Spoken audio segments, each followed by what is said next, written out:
उस्ताद ये क्या कर रहे हो तुम?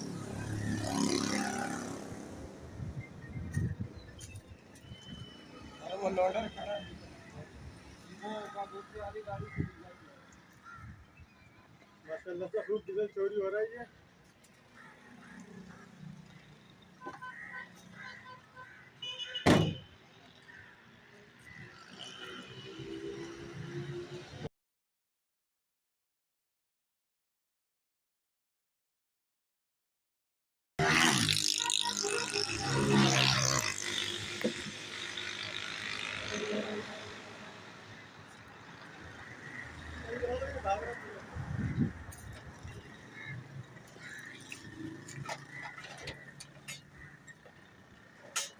ये गाड़ी का डीजल चोरी कर रहे हैं ये लोग, समझे ना, कचरे वाली गाड़ी का, समझे ना।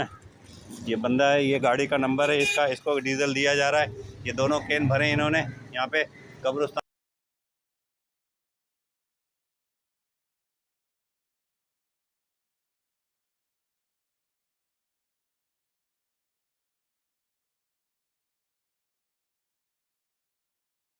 ड्राइवर को देख ले आप, है ना, ड्राइवर को देखो, ये ड्राइवर है, समझे ना। गाड़ी से डीजल चोरी कर रहे हैं ये लोग, समझे ना। इन्होंने डीजल चोरी किया, भाई देखा और भाग गए ये लोग, समझे ना।